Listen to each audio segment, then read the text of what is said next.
agency, but that doesn't change anything. The fact that Cody Franzen is now, once again, a Nashville Predator, he's still going to be an unrestricted free agency. So nothing changes in your plans if you do end up, being able to move some contracts, whether it's Dion Phaneuf or whatever, and you're able to bring Cody Franzen. You can still do that. But what you do is you grab a first-round pick, and I know it will be late, but in what is apparently a pretty deep draft, it's not just 1-2, Connor McDavid, Jack Eichel. It goes further than that, and you've got a player who is, and I think people forget about this. Yes, I know he was a third-round pick, 89th overall in 2012, but he's been developing, right? Like, that's whoever they draft with that first-round pick is not likely to play in the NHL next year. Brendan Leipzig could be playing in the NHL next year. Yeah, do I prefer Leipzig to, let's say, a second-round pick? Absolutely. Do I prefer Leipzig to a first-round 28th overall pick? Yeah, I'd probably do as well, too, because you're getting a guaranteed development there. I like who doesn't like the pick, right? And Toronto gives themselves more bullets in the chamber. Even if you're the fan out there that says, oh, well, we never draft well anyway. Tell you what, bad drafting teams suddenly draft a whole lot better when they get more cracks at it. A few more kicks at the can. I really, really like the element of Brendan Leipzig in this.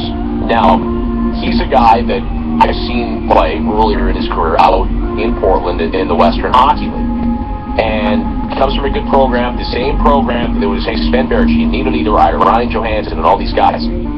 Tyra, he's playing the American League. I've always thought of Leipzig, and even before yesterday, exactly the same way I always felt about Brendan Gallagher. Not the biggest, right? He's not a 6'3" smooth centerman. Not the toughest, not the fastest, none of that. But he will find a way to play. He will find a way to get in the league and make an impact. Much like Gallagher did, much like Marchand did. And they kind of have that gritty, pest type of presence as well, along with some skill. Like Brendan Gallagher, who can get 20 goals this year. Brad Marchand has 20 goals every year. It's nothing to sniff at. Leipzig is that guy. I'm telling you, this is a great deal for the Leafs. Yeah, and if you watch the Bruins over the last few years, you know how valuable Brad Marchand has been. That's the comparison that I kept getting. And he was a third rounder as well, was Marchand. That's right, again. So, if that's what they're getting in Leipzig, you got to be happy with it. Now, it's a give and take when you're talking about guys who are agitators like that, right? And I talked to Stu Grissom and I asked him, when you're an agitator, there's a fine line between being an agitator and just being like a nuisance and being a distraction inside your own locker room. But apparently he's not. And you look at the penalty minutes for him in the American League, it's actually been quite a bit lower than what he's done in his junior career. So I wonder what is happening, if there's a development happening there as well. Maybe we overuse those words, agitator, pest. Maybe we use them too much. I don't know about this guy, though. Is Brendan Gallagher an agitator? Or does he just play friggin' hard and physical? Brad Marchand's an agitator, though, right? Sure, yes, he is. Yes. Yeah, yes, he is. And we're talking about a guy in Leipzig who drank out of the water bottle of an opposing goalie, right? Okay? And he has, if you look him up on YouTube, he's got some big, not so clean hits as well. So he has a history of that. I think it's fair to say that he's in the Brad Marchand category. If you were comparing the two, I'll look at it this way too, because I think that, and it's not all about numbers, because you can look at, former Maple Leaf second rounder who's right now serving suspension, Brad Ross, who also played in Portland, and said, well, look at that guy's numbers playing in Portland and his size and his agitator rep, and look what he's doing now, pretty much nothing. It's a difficult thing to quantify. But I can tell you this, Brad Ross isn't going to play. I know that. It was a bad pick. He's not going to play. Brendan Leipzig's going to play. He's going to find a way. We called junior Brendan Gallagher Pine Box. Sam Cosentino's going to join us at 7:40. He'll call him Pine Box. Because it was this, you needed a pine box to get him off the ice. Or to get him off a team. That's basically, you're going to have to kill me first kind of way. I feel the same way about Leipzig. And in that sense, you had to deal these guys. You had to deal them. Because they're free agents. You're rebuilding, we all know that. Did they get enough? I think they did. The other question, though, will be on the overall mismanagement of Cody Franzen. You had him on the air yesterday.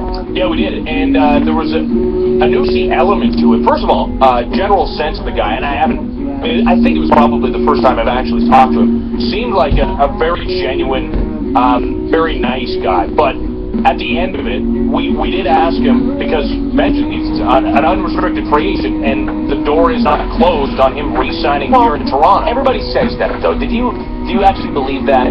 I didn't until I asked him the question, and I was surprised, actually, especially considering the way he's been jerked around a little bit by Dave Nonis and this Toronto Maple Leafs team. I asked him the question, would you be open to re-signing here in Toronto this offseason?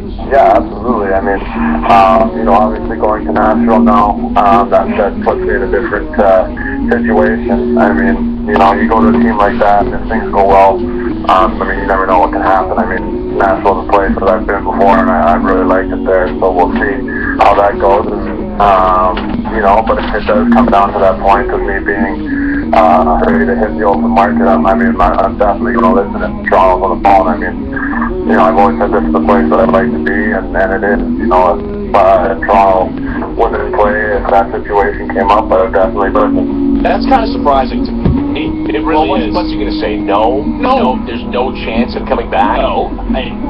I was not expecting that, but I was not expecting him to be so.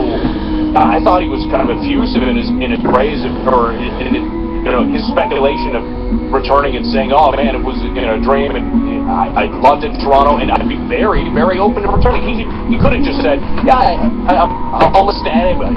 Anybody that comes along, I could end up. I'll tell you what, the Maple Leafs offered him 3 years and 14.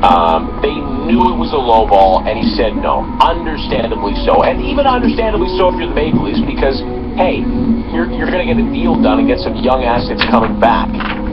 Cody Francis's going to go anywhere that pays him that Niskanen money, and there's going to be more than one market out there that's going to do it. And if he might love that blue and white. He might love wearing that jersey. He's not coming back here to take less, though. Would you have swapped, if you could you swap Dion Phaneuf's contract for Cody Francis right now? Could you just swap bodies and put him in Dion Phaneuf's contract? Do I think Cody Francis is a better player than Dion Phaneuf? Yeah. I know the advanced stat community would get very upset at this, but I'm not convinced that's true. I'm not convinced it's true. If they were equal, though, as far as the leadership and off-ice stuff. It is 7:12. Very quickly, let's get you to your Monday morning six-pack. This is your Monday morning six-pack. 6 things you need to start your day. All right, number 6. Somehow the temperature's actually gone down since we've gotten here. It's minus 23. I don't know what the hell is going on, but it is minus 23. Very cold. Extreme cold warning alert. Do not go outside if you don't have to.